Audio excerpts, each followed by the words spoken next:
On the edge of a forgotten desert town in Nevada, Jacob Winters lived an unremarkable life fixing broken radios and ancient tech scavenged from forgotten bunkers.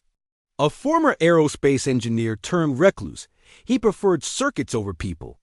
Silence over society. But all that changed the day. The sky cracked open. It began as a low hum that shook the glass in his workshop.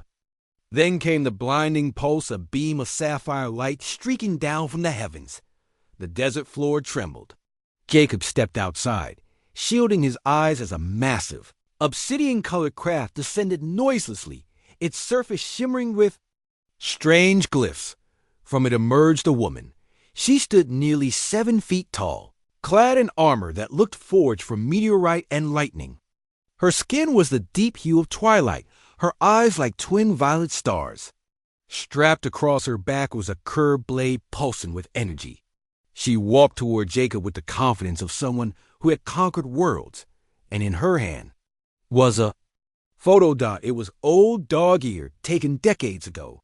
Jacob instantly recognized he was barely 15 in it. Grinning next to his father at some forgotten science fair, she stopped 3 feet away.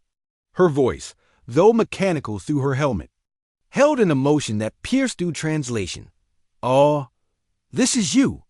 We've been searching for you for years." Jacob blinked. "Me?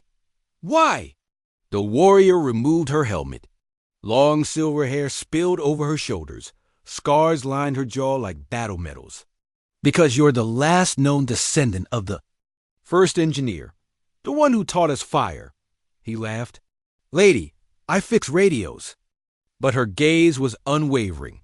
"Thousands of years ago, a Terran explorer crash-landed on our world, your ancestor. He taught our primitive tribes electromagnetism, metallurgy, and left behind blueprints we still haven't fully deciphered. His genes carried intelligence beyond understanding. We tracked his bloodline. It led to you." Jacob staggered back. "This is a mistake. I'm just a guy with a soldering iron." She reached out, gently touching his forehead. "Then why does your brain emit patterns only found in psionically advanced species? Why does your genetic code contain locked sequences even our quantum scanners can't decrypt?" Before he could answer, a second ship appeared, this one much darker, crueler. Crimson symbols glowed like wounds along its hull. The warrior's face darkened. "They followed us. The Drovaks. They feed on extinction. They know what you are." Explosions tore through the air as the Drovak ship unleashed its drones. The warrior woman spun her blade with lightning grace and looked to Jacob. "Run if you must, but your people, your entire world, is at stake." Something inside Jacob shifted.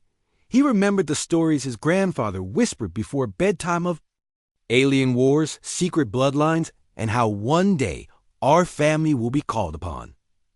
He'd always dismissed them as myths, fairy tales. But now, he grabbed a power cell from his workbench. "I've got a trick or two," he muttered. The warrior smiled. They fought side by side, Jacob using his improvised tech, electromagnetic pulses, and clever traps. The warrior dancing through fire with alien grace. The desert became a battlefield. Drovak's drones fell in pieces. Smoke curled toward the stars, but the mothership still loomed. "Can we destroy it?" he asked, panning. She touched the blades. "Hilt, we can try. But I'll need you to access its core. Only someone with your bloodline can unlock it." Together, they boarded the enemy craft, dodging living corridors and shrieking sentries. The ship was part machine, part organism alive in the worst way. At the heart of it, a pulsing orb awaited. Jacob stepped forward. It reacted to him, tendrils of light connecting with his veins. Visions poured into his mind of his ancestor teaching alien tribes, of star charts beyond human comprehension, of wars fought with music, thought, and fire. He whispered, "I remember." Then, in a moment of instinct and inherited genius, he rewired the orb's logic, sending a pulse back through the ship's system, overloading every circuit. The ship howled. They ran. It exploded behind them in a silent flash of white fire, disintegrating. Above the desert, Back on solid ground, Jacob stared at the stars. The warrior stepped beside him. "You were more than legend," she said. "You were the fulcrum. Without you, Earth would have fallen." He looked at the photo in her hand again. "So what happens now?" She knelt before him, solemn. "Now? Now we return. There are more enemies. And more secrets in your blood. You are no longer just a man of Earth." Jacob exhaled. "Do I get a cool sword?" She smirked. "You get a galaxy.